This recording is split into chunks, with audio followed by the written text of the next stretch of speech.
Icon star Allu Arjun movie Pushpa 2 చూసేందుకు వచ్చి భార్యని కోల్పోయిన ఒక వ్యక్తికి 25 లక్షల పరిహారం ప్రకటించాడు బన్నీ. నిజానికి హాస్పిటల్లో ఉన్న అబ్బాయి ఖర్చులన్నీ తామే భరిస్తామని పుష్ప 2 టీం ప్రకటించింది. బన్నీనే ఆ మాట వీడియో బయటలో చెప్పాడు. నిజానికి ఇది మెచ్చుకోవాల్సిన అంశమే, కానీ ఇది భారీగా ట్రోలింగ్కు కారణమైంది. అసలు ఎక్స్గ్రేషియా ప్రకటించుకున్నా కూడా ఇంతగా ట్రోలింగ్ జరిగేది కాదేమో. కానీ బన్నీ ఇచ్చిన స్టేట్మెంట్లను పార్ట్లుగా విడగొట్టి ట్రోలింగ్తో పోస్ట్ మార్టం చేస్తున్నారు ట్రోలర్స్. బన్నీ చెప్పేవన్నీ అబద్ధాలే అంటున్నారు. అంతగా ఆ వీడియో ఎందుకు ట్రోలింగ్కి గురైందో చూసేయండి.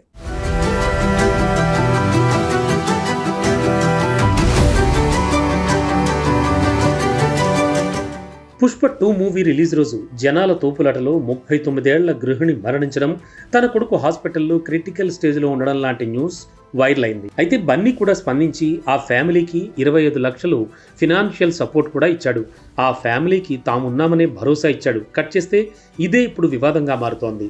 ఇలా పుష్ప 2 రిలీజ్ టైంలో అపశృతి చోటు చేసుకోవడం వల్లే తాము ఈ మూవీ హిట్ని సెలబ్రేట్ చేసుకోలేదన్న తన మాటని ట్రోల్ చేస్తున్నారు. ఎందుకంటే పుష్ప 2 సెలబ్రేషన్స్ గట్టిగానే ఫిల్మ్ టీం చేసుకున్నా అలా ఏం చేసుకోలేదని బన్నీ అనడమే కాదు, ఇన్సిడెంట్ జరిగాక చాలా లేట్గా బన్నీ స్పందించాడంటూ ట్రోలింగ్స్ పెంచారు. ఆల్రెడీ యాంటీ ఫ్యాన్స్తో బన్నీ మూవీ పుష్ప 2కి సినిమా కనిపిస్తోంది.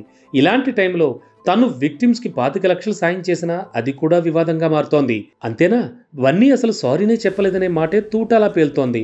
తన మూవీ వల్ల ఓ నిండు ప్రాణం పోతే 25 లక్షలతో సపోర్ట్ చేస్తాననడమేంటని, కనీసం సారీ కూడా చెప్పడా అన్న ప్రశ్నలు తలెత్తుతున్నాయి. అయితే థియేటర్స్కి వస్తున్నట్టు ముందుగా చెప్పకపోవడం వల్ల, తను సడన్గా రావడం వల్లే తొక్కిసలాట జరిగి ఇలా అయ్యిందనేది ట్రోలర్స్ వర్షన్. ఏదేమైనా ఇలా కూడా అల్లు అర్జున్ మాటలు ట్రోలింగ్కి గురవుతున్నాయి.